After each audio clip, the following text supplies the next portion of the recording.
Hi, it's Larry with ManCave Mayhem. Hey, the reason I made this video is because Wes and I were doing an oil change on his 650 Burgman, and I've heard in the past about oil migration from the crankcase to the transmission, and we actually decided we were going to check that on his 2008 Suzuki Burgman 650.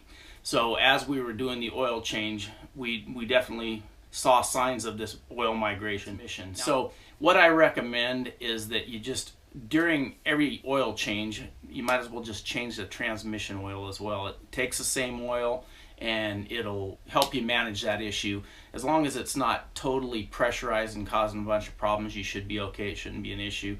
But I just wanted to give you guys a heads up. So stay tuned, check the video out, and don't forget to like, share, subscribe. Oops, sorry, I didn't mean to bonk you. Look who's here. Hi. Yeah, my nightmare has just became real, right? I sure like you, Larry. Yeah, see, he is a closet tormentor. I know you guys don't believe me. Hey, we're here today. We're doing an oil change on Wes's scooter after the summer rides we've been doing, and he's been putting a lot of miles on. But he noticed that he might be getting some migration between the engine and transfer case.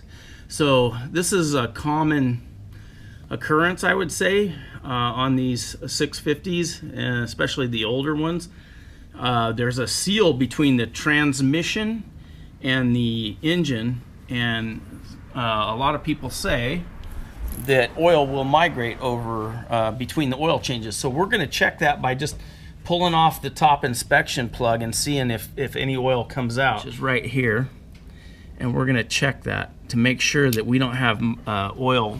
You know, if we get a bunch of oil bellowing out of this plug, then that's going to be a concern. Not a bad concern. It's just going to confirm what we suspect may be happening is oil over the period of the oil change is migrating through that seal and coming back into the transmission.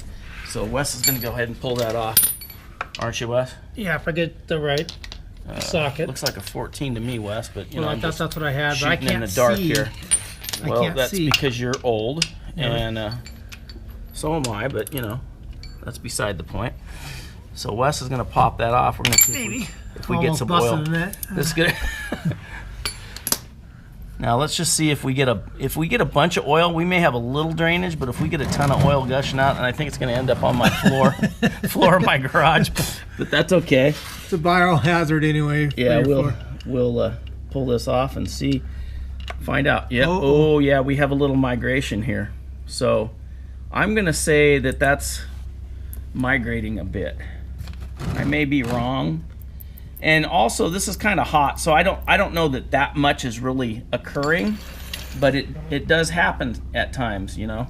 And so this could be an issue, may not be an issue. What do you think, Wes?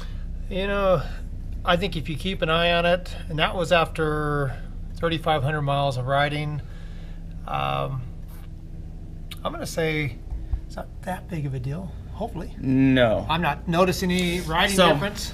So we do have a little bit of oil blowing past that seal, it looks like. And that, you know, what happens is we get a lot of pressure building up in the crankcase when you ride, especially like do a lot of freeway riding. So you'll get that little pressure building up in the crankcase, and it's going to end up migrating back into the transmission because they're kind of married. The only thing that's separating those two is a seal. So just a heads up, next time you're riding and you think your engine's burning oil, it may not be burning oil. It may just be migrating back to the transmission. So, what are we, Wes? We are in a cave. Thanks again for watching. Like, share, subscribe. Back at it. Wes is back from all his little vacations, so we're going to be having some fun. We'll see you soon. Bye.